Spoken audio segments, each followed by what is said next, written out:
Be ready. Start. The learned senior counsel, Mr. Jethmalani, for the petitioner also argued that although the petitioner had also prayed for a writ of habeas corpus in the first petition, it ceased to be a habeas corpus petition from 21st April 2006, on which the date the petitioner was released from his first detention. Since that date, the earlier petition was only concerned with the surviving prayer for a writ of certiorari. Hence, it was argued that the first petition did not and could not have dealt with the petitioner's prayer for habeas corpus on the date on which it was disposed of by the full bench on 4th July 2006. Hence, this prayer for writ of habeas corpus in the petition was being considered for the first time, and therefore the present writ petition was not a second writ petition for habeas corpus. Reliance was also strongly placed by Mr. Jethmalani, the learned senior counsel for the petitioner, on the judgment of Lalubhai Jogibhai versus Union of India AIR 1981 SC 728, stating that the above contention was clear from paragraph 13 of the said judgment as follows. Para.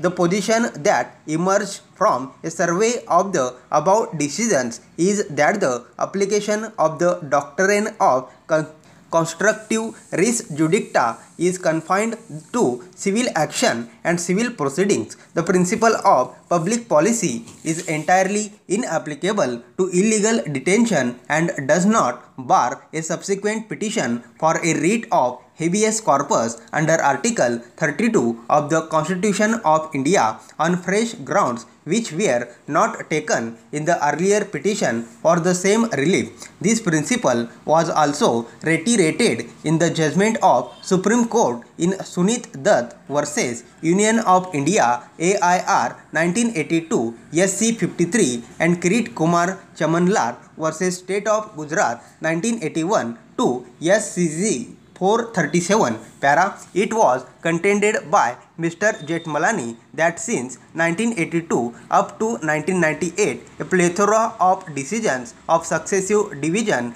benches of the Bombay High Court followed the principle laid down in paragraph 13 of Lalu Jogi's case. He also contended that Lalu Jogi's case was not contrary to but fully consistent with and in fact a natural corollary to Gulam Sarwar's case AIR 1967 SC 1335, which laid down that the principle of res judicata and constructive res judicata were applicable to habeas corpus proceedings also. Para. Further, it was vehemently contended that the Bombay High Court Division Bench judgment of Dipesh Mahesh Jhaveri versus Union of India and others 1998 to MH Yalche 634, which purportedly overruled decisions of division benches of this court, it ought not to have done so for the following reasons. Para. The earlier division benches of the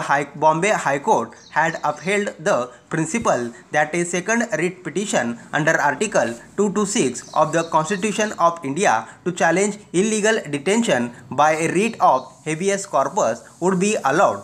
Para. Judicial propriety demanded that they follow the decision of the Supreme Court in Lalu Jogi's Supra's case, which constituted a binding precedent, particularly when Lalu Jogi itself asserted that it followed earlier Supreme Court decisions of larger benches. Para. Dipesh Mahesh Supra case distinguished earlier decisions on the grounds that petitioner in those cases were in custody, and hence those earlier writ petitions were maintainable while the petitioner in Dipesh Mahesh case was not, and so the second writ petition did not lie. It was contended that in the instant case, by a express order of the full bench, the petitioner was to be treated as if he is in custody, and hence even if this court adopted the view in Dipesh Mahesh case, the petitioner herein